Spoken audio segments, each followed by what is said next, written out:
Kita kepada Allah Subhanahu wa taala karena atas berkat limpahan rahmat dan karunia-Nya pada hari ini kita dapat melaksanakan kegiatan sosialisasi diseminasi modul 14 budaya positif bagi guru penggerak angkatan 8 Ibu Bara Bariklamena ST, serta berselawat kita kepada Nabi besar Muhammad SAW dengan mengucapkan Allahumma sholli ala Sayyidina Muhammad wa ala ali Sayyidina Muhammad.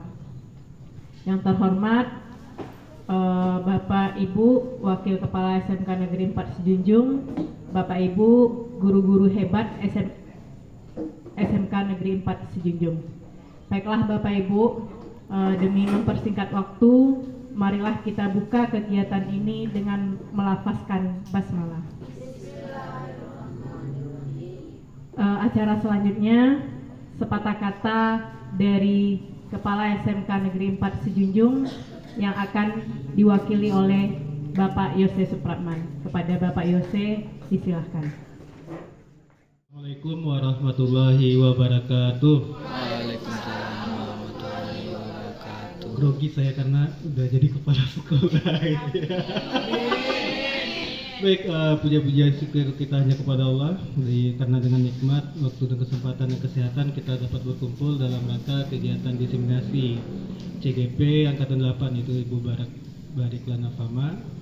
Salam beri salam mari kita sampaikan pada suri tauladan kita Nabi besar Muhammad sallallahu alaihi wasallam. Allahumma shalli ala Muhammad wa ala ali Muhammad. Baik, pada kesempatan ini saya mewakili Ibu yang kebetulan beliau dinas luar. Satu himbauan kami dari pihak sekolah, karena jadwal angkatan 10 di tahun ini akan ditutup terakhir tanggal 4 Juli 4 Agustus ya. Terima kasih Bu Bara 4 Agustus besok. Maka silakan Bapak Ibu ya, karena bahasa Bu Mumun yang saya sampaikan, silakan Bapak Ibu untuk menyelesaikan proses pendaftaran dan mulai dari pengisian biodata diri, pengisian fakta integritas, dan seterusnya sampai pengisian esai. Karena satu hal yang harus saya sampaikan, kita harus ikut perubahan, kalau tidak kita akan tergilas oleh perubahan itu sendiri. Selamat dan sukses buat Ibu Bara Bariklana Fama sebagai CGP. Mudah-mudahan C-nya hilang, tinggal GP-nya. Terima kasih. Assalamualaikum warahmatullahi wabarakatuh. Waalaikumsalam warahmatullahi wabarakatuh. Terima kasih atas waktunya yang telah diberikan Ibu Moderator. Terima kasih kepada Bapak Ibu semuanya yang telah hadir hari ini mengikuti diseminasi saya modul 14 tentang budaya positif. Alhamdulillahirabbil alamin. Bersyukur pada Allah karena memberikan kita kesempatan, kepada saya terutama untuk hadir hari ini, kesehatan juga kepada Bapak Ibu. Syukur alhamdulillah. Sholawat beriring salam tak lupa kita curahkan kepada Nabi besar kita, yakninya Nabi besar Muhammad Sallallahu Alaihi Wasallam. Yang berikutnya, berulang kali juga tadi sudah saya sampaikan, saya ucapan terima kasih saya karena teman-teman mau hadir di acara diseminasi saya tentang budaya positif. Untuk guru penggerak pendidikannya itu ada 3 modul. Ini selesai 1 modul bagian 4, modul 1-4 budaya positif, karena memang kami calon guru penggerak diharapkan budaya positif ini bukan hanya saya yang akan melaksanakan. Kenapa Bapak Ibu? Karena sehebat-hebatnya saya, tanpa dukungan Bapak Ibu juga tidak akan terlaksana budaya positif di sekolah kita. Karena kita semua kan istilahnya satu tubuh untuk memajukan SMK 4. Oke Bapak Ibu, sebelum memulai materi, saya ingin memperkenalkan diri. Nama saya Bara Bariklana Fama. Saya calon guru penggerak angkatan 8 Kabupaten Sijunjung yang berasal dari SMK Negeri 4 Sijunjung. Oke Bapak Ibu, menurut mungkin kita selama ini menjadi guru itu belum pernah mempelajari sebenarnya ketika dulu Ki Hajar Dewantara menginginkan sebuah pendidikan seperti apa di Indonesia, tapi kita tidak pernah mempelajarinya. Mari kita belajar bersama-sama. Nanti kalau Bapak Ibu semoga yang selanjutnya keterima juga di angkatan 10, insya Allah akan belajar tentang pemikiran Ki Hajar Dewantara. Ternyata pemikiran Ki Hajar Dewantara ini sangat bagus sekali gitu ya. Mungkin kalau sekarang kita lebih banyak melencengkan, mungkin tidak paham apa sih sebenarnya dari pemikiran Ki Hajar Dewantara ketika dia membangun sebuah pendidikan untuk negara Indonesia. Yang pertama adalah bahwa pendidikan itu menuntun kodrat yang ada pada anak-anak. Jadi tugas kita Bapak Ibu itu hanya menuntun mereka gitu ya, bukan menambah pintar, enggak. Kita menuntun Bapak Ibu, kita menuntun mereka sehingga mereka menjadi orang yang, kalau bahasa Bapak Ki Hajar Dewantara itu, selamat nanti ketika dia tidak menjadi siswa lagi. Karena kenapa? Karena di sekolah itu menjadi bekal mereka nanti untuk contoh mencari mata pencaharian dan sebagainya. Kemudian yang berikutnya, pendidikan itu seharusnya berdasarkan kodrat anak dan kodrat zaman. Tidak mungkin kita akan mengajarkan anak mungkin zaman dulu menulis terus saja gitu ya. Sekarang anak-anak kita sudah zamannya pakai HP, otomatis kita manfaatkan hal tersebut. Kita tidak bisa stagnan di satu zaman sehingga kita akan ketinggalan zaman. Akibatnya apa? Anak-anak kita juga tidak akan siap untuk zaman berikutnya kalau kita tidak mampu berubah. Kemudian yang berikutnya, berpihak pada anak. Mungkin bisa kita koreksi diri kita sendiri, ketika kita menjadi guru, pernah nggak bertanya kepada anak-anak kita, ilmu yang kita berikan bermanfaat nggak sama mereka? Mungkin kita jarang sekali bertanya kepada anak-anak kita, apa fungsinya ilmu yang kita berikan untuk kedepannya kelak. Nah itu ya, jadi maksudnya berpihak pada anak seperti itu. Untuk yang berikutnya, anak bukan tabula rasa. Jadi anak itu Bapak Ibu, mereka sudah mempunyai kodratnya masing-masing. Contoh, anak kita ada yang pandai melukis, anak kita ada yang pandai secara audio mungkin ya, atau mungkin dia bagus secara speaking di depan. Tapi kita paksakan anak yang pandai speaking di depan, dia dengan menulis itu akan susah. Ya, jadi kita memang sebagai guru harus menuntun mereka sesuai keunikannya mereka masing-masing. Berikutnya sebenarnya dasar pemikiran Ki Hajar Dewantara itu adalah budi pekerti.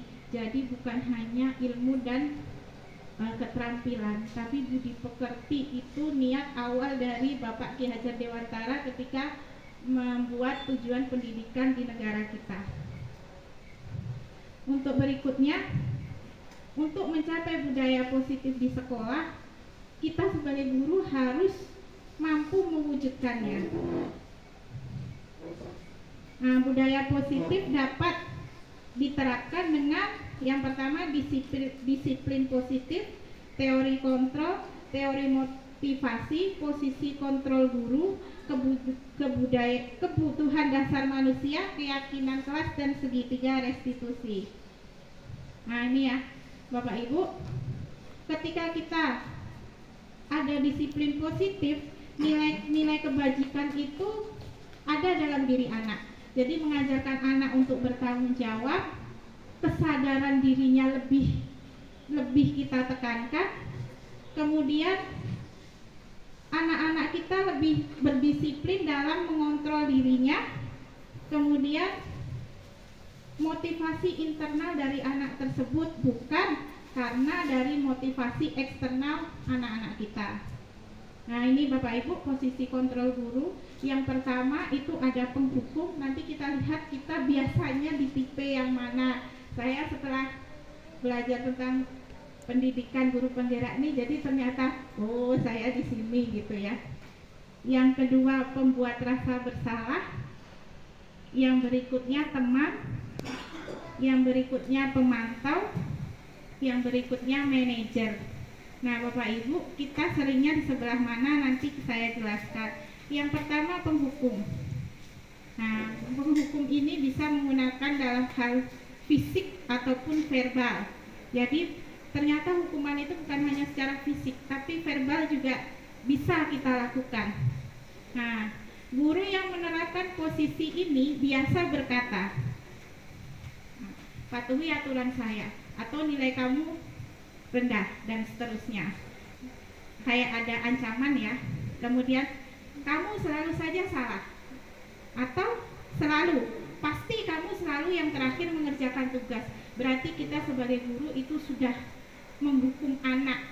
Ketika kita mengatakan itu terus ke anak, dia akan motivasi dari dalam akan rendah. Jadi tidak ada, jadi itulah yang dikatakan orang, itulah aku.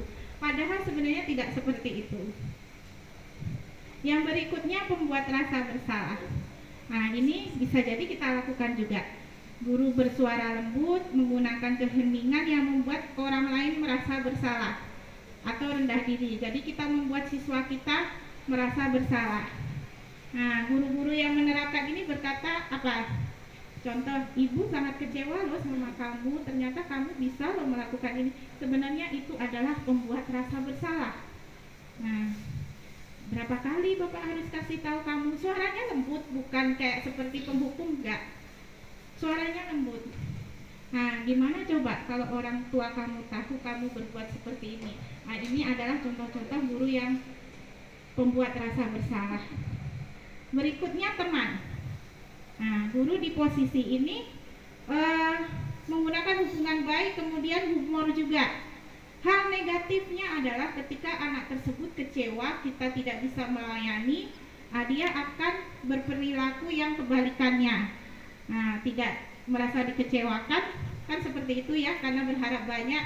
Guru ini teman saya akhirnya tidak mau berusaha. Nah, guru-guru yang seperti ini biasa mengatakan, ayo bantulah ibu, ayo bantulah bapak. Nah, ayo ingat tidak bantuan bapak selama ini, dan seterusnya, gitu ya. Berikutnya apa? Pemantau. Nah, pemantau itu mengandalkan perhitungan, catatan, data sebagai bukti atas perilaku orang. Mungkin saya termasuk juga yang sebelum-sebelumnya, termasuk 4 ini ada juga di saya semuanya gitu ya. Ternyata selama ini saya salah gitu ya. Nah, guru-guru yang menerapkan posisi ini berkata, peraturannya apa? Apa yang telah kamu lakukan? Ananda kan tahu kalau umpamanya seperti ini, konsekuensinya seperti ini. Jadi kalau kita seperti itu, posisi kita sebagai pemantau gitu ya.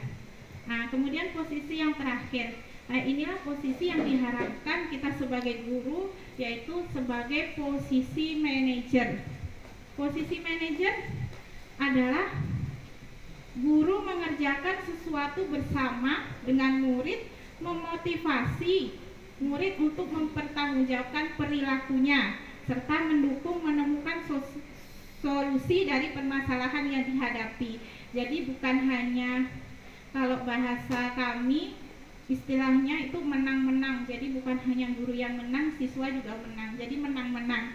Jadi siswa itu mempertanggungjawabkannya karena kesadaran diri. Nah, itu ya Bapak Ibu. Nah, ini contoh dari percakapan posisi kontrol guru menjadi manajer.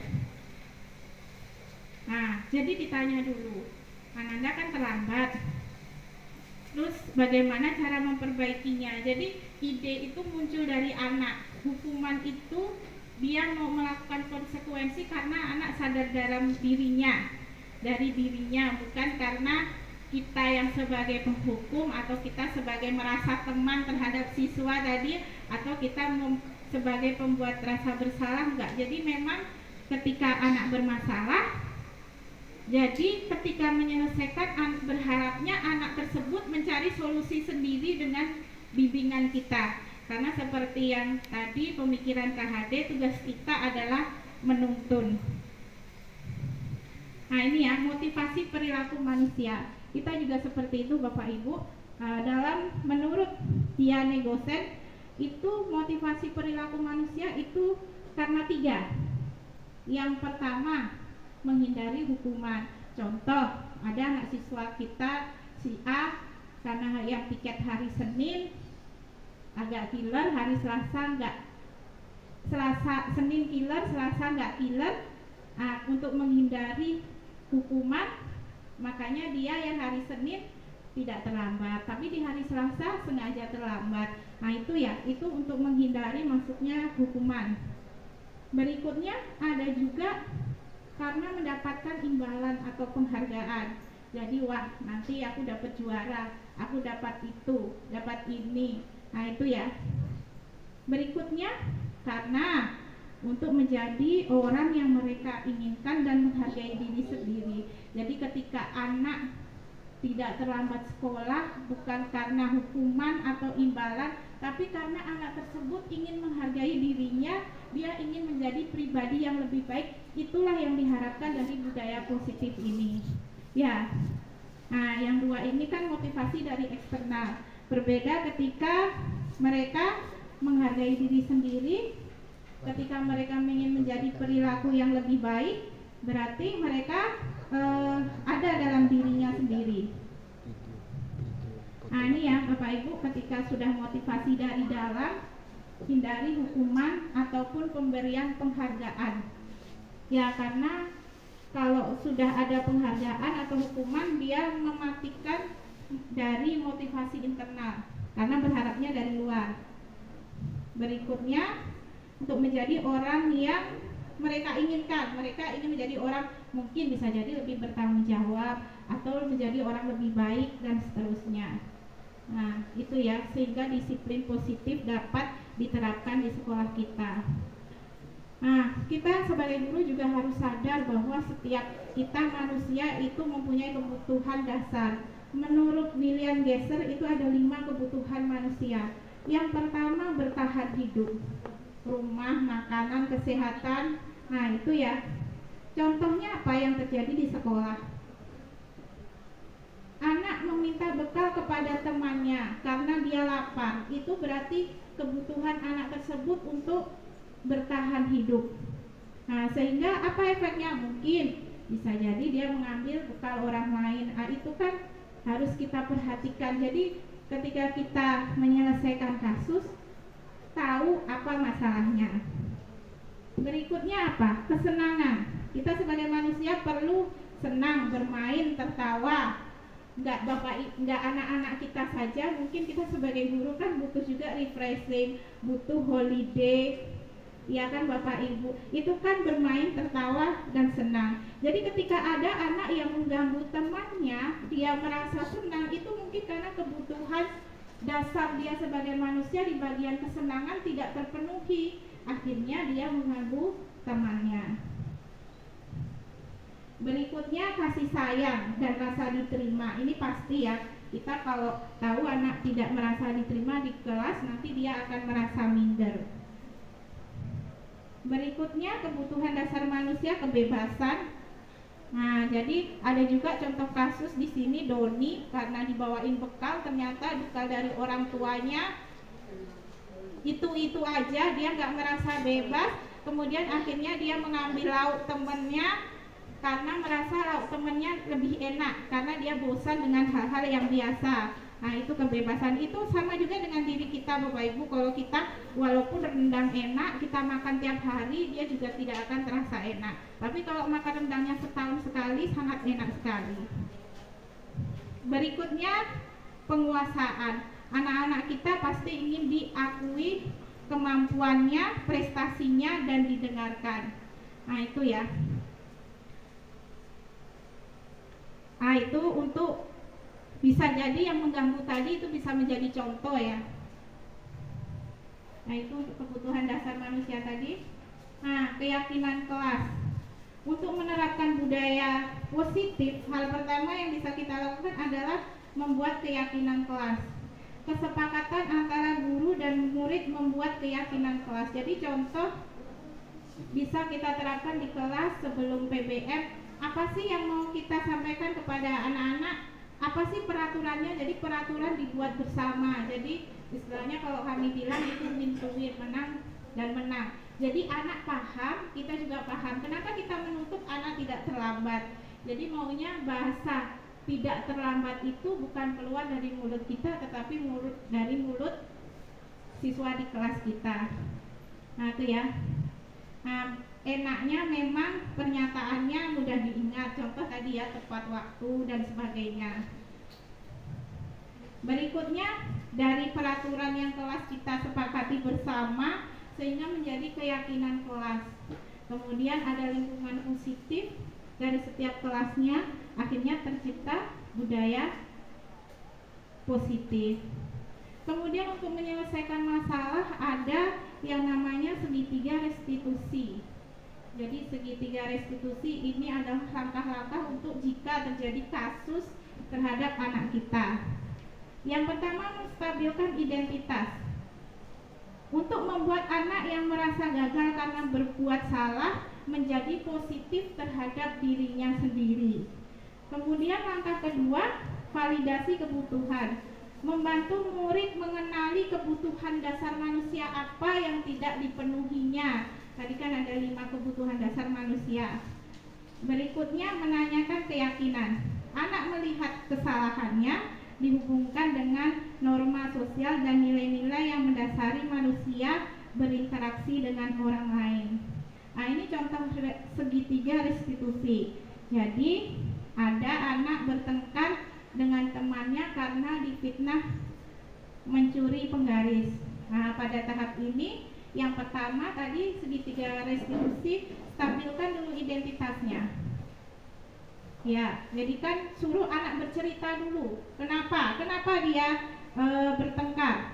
Kenapa dia merasa tidak enak ketika difitnah mencuri penggaris? Nah, murid mengungkapkan nanti kan pinjam doang dan seterusnya.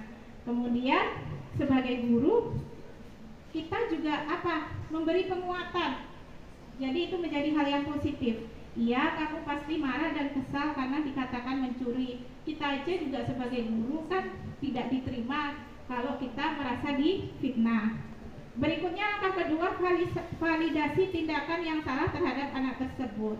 Lalu apa yang kamu lakukan? Ya saya marah-marah dan seterusnya. Nah dari sini kita mengajak anak untuk berpikir dan menganalisis kesalahannya. Guru, ya sampai begitu ya, kamu melakukan ini karena alasan tertentu kan? Jadi kita tanya alasannya, kenapa dia marah-marah dan seterusnya. Baru yang terakhir kita tanyakan keyakinan. Baik, coba diingat lagi, ketika kamu mengambil barang orang lain tanpa izin lalu marah-marah sampai merusak barang orang lain, apakah itu sesuai dengan prinsip yang kamu pegang? Nah, itu ya. Jadi memang yang pertama, yang terakhir memang kita tanyakan lagi keyakinan tadi. Keyakinan ingin menjadi orang yang lebih baik tadi. Nah itu ya Bapak Ibu, terima kasih. Itu dari saya. Mohon maaf jika ada salah. Ibu akhiri. Assalamualaikum warahmatullahi wabarakatuh.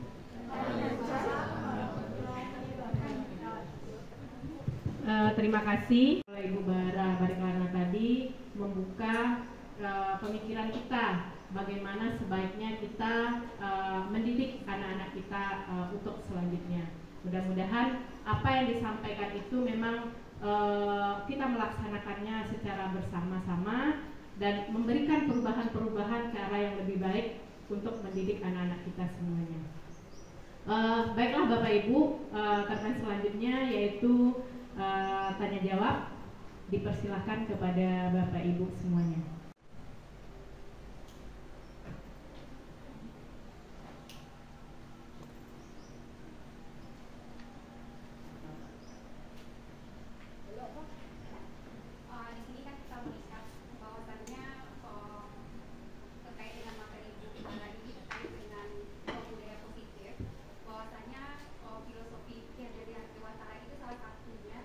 Salah dua maksudnya itu adalah berpihak pada anak dan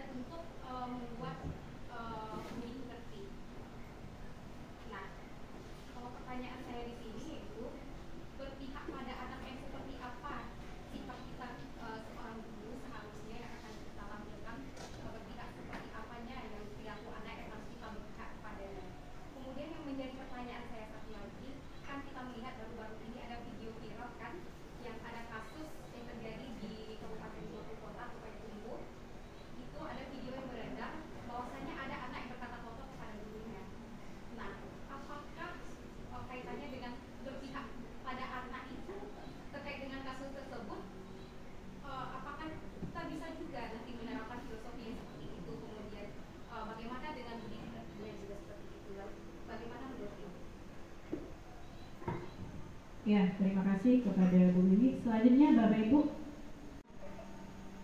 Saya sedikit ingin bertanya kepada Ibu Bara, jadi mengenai budaya positif ini. Jadi apa yang Ibu sampaikan tadi sebetulnya entah mungkin memang saya belum belajar juga sampai di sana gitu. Jadi kayak memang seperti ini. Jadi saya tergolongnya guru yang seperti apa gitu. Terkadang kita kan ada juga yang menjadi guru penghukum gitu kan, yang menghilangkan motivasi gitu. Nah, jadi tadi kan Ibu ada menyebutkan mengenai 5 kebutuhan dasar manusia gitu. Mulai dari kebutuhan fisiologis, keamanan, cinta, harga diri, dan aktualisasi diri. Nah, saya ingin bertanya bagaimana pendapat Ibu. Jadi kalau kita sebagai guru, tentu bagaimana caranya kita untuk memenuhi 5 kebutuhan dasar terhadap siswa kita yang banyak gitu. Sedangkan kita sebagai guru bertemu atau berinteraksi dengan siswa kita itu kan tidak sepenuh hari gitu. Kita hanya berinteraksi di saat di sekolah gitu. Jadi apakah kita sebagai guru memang harus untuk memenuhi atau menerapkan ini kepada semua peserta didik kita, memberikan 5 kebutuhan dasar ini, atau kan di sini juga ada peran keluarga, peran orang tua seperti itu. Karena jika saya pikir kalau hanya dengan guru dan siswa saja sepertinya kita tidak bisa memenuhi semua aspek gitu, karena pendidikan dasar dari seorang siswa pasti adalah keluarganya gitu. Jadi jika keluarganya saja tidak begitu peduli dengan bagaimana perkembangan anaknya, bagaimana dengan kita sebagai guru. Terima kasih. Ya, terima kasih. Selanjutnya Bapak Ibu, untuk termen pertama ini kita buka 3 penanya.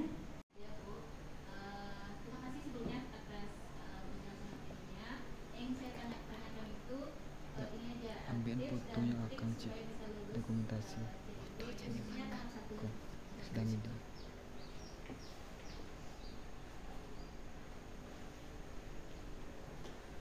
Ya, terima kasih atas 3 penanya.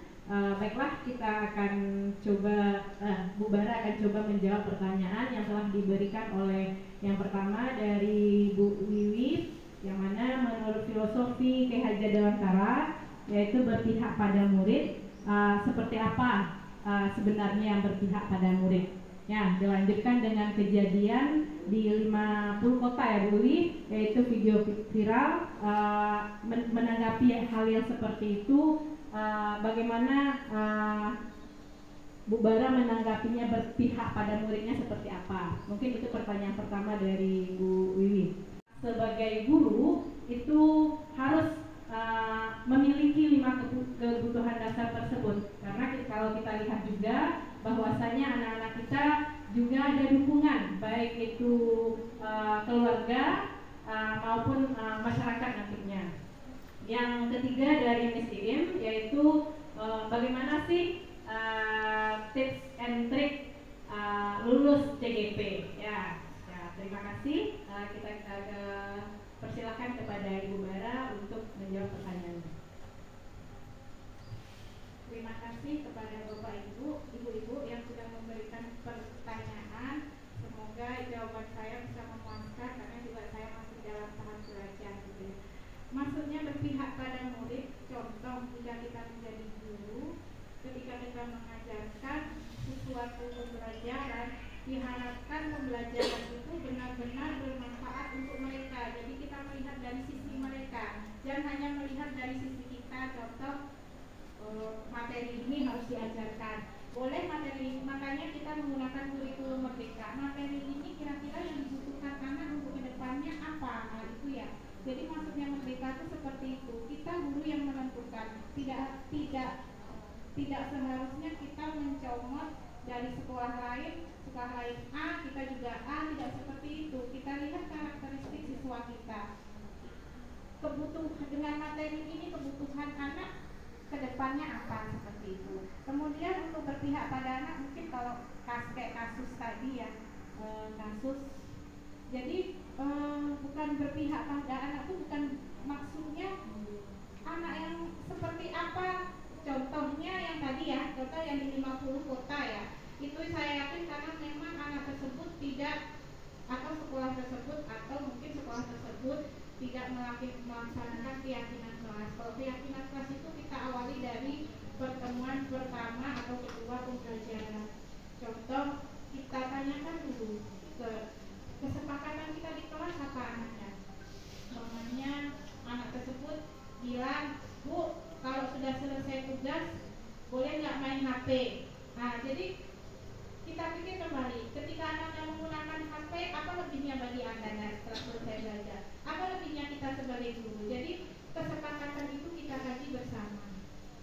Contohnya juga, umpamanya kita dalam keyakinan kelas, kesepakatan kelas kita sudah membuat tidak berkata kotor.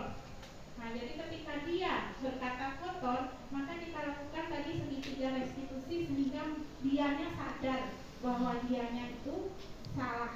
Jadi bukan makin membantah. Ya, itu ya Bapak Ibu. Kemudian yang kedua, untuk memenuhi kebutuhan dasar, memang betul yang disampaikan sama Bu Nur Aulia, kita tidak terlepas dari orang tua gitu ya. Bahkan saya sendiri ketika asesmen pribadi mandiri menilai diri saya sendiri, saya lemah di situ, berkoordinasi dengan orang tua. Jadi mungkin sama-sama nanti saya perbaiki juga, Bapak Ibu perbaiki juga. Jadi dalam membentuk budaya positif memang perlu kerjasama dengan orang tua. Nah itu ya, maksudnya untuk kebutuhan dasar juga kita ketika anak melakukan masalah, kasus, kita paham bahwa anak itu contoh yang tadi ya, karena mungkin di rumah tidak merasa disayangi, tidak diterima. Jadi untuk menyelesaikan itu kan kita harus paham anaknya. Untuk melakukan segitiga restitusi tadi kita memahami dulu anak. Kalau kita tidak memahami, gimana kita akan menyelesaikan? Bagaimana kita akan membuat sebuah pertanyaan-pertanyaan atau bimbingan sehingga anak tersebut sadar dengan dirinya sendiri. Kemudian untuk yang ketiga, tips dan trik dari Bu Miss Im ya, untuk CGP esai menurut saya Bapak Ibu khususkan di kegiatan yang memang Bapak Ibu handle. Contoh misalnya dari panitia ujian, Bapak Ibu ceritakan di situ ngapain aja, apa kelebihan Bapak Ibu di situ, dan seterusnya. Begitu juga dengan wawancara. Jadi kalau nanti wawancara tidak jauh-jauh dengan esainya. Jadi kalau kita menceritakan contoh panitia ujian, ya itu nanti yang kita jawab ketika wawancara, jangan yang lain-lain. Itu tips dan trik. Atau mungkin Bapak Ibu pernah membimbing tari, ekstrakurikuler tari, Bapak Ibu menemani anak dari make up jam segini pagi, lebih bagus lagi Bapak Ibu sebutkan di situ hari, tanggal, tahun kejadian. Itu akan lebih membuat penilai percaya bahwa itu memang kejadian Bapak Ibu sendiri. Contoh yang kemarin, contoh tari ke Kakung ya, nah, ceritakan bermake up dari jam sekian, kemudian pulang jam 12, ceritakan itu gitu. Jadi jangan yang hal yang ngambang gitu ya. Kalau itu pesan dari Bu, itu juga dari Bu Media dulu, pengawas SMA, ceritakan yang memang kita menjalaninya.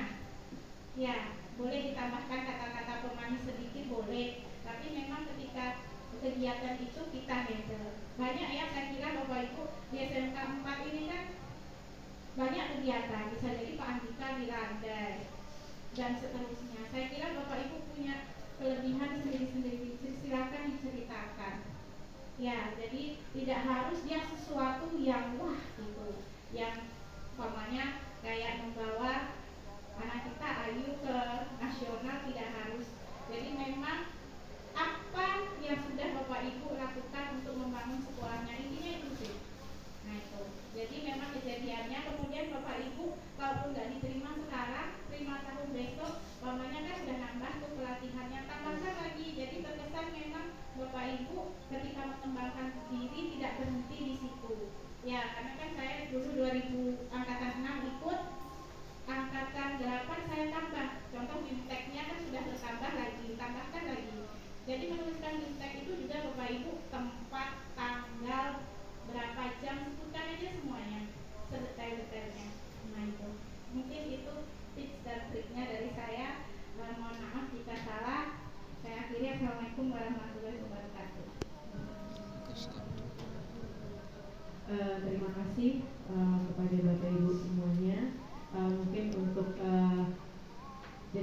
informasi kita pada hari ini kita cukupkan demikian karena waktu yang membatasi.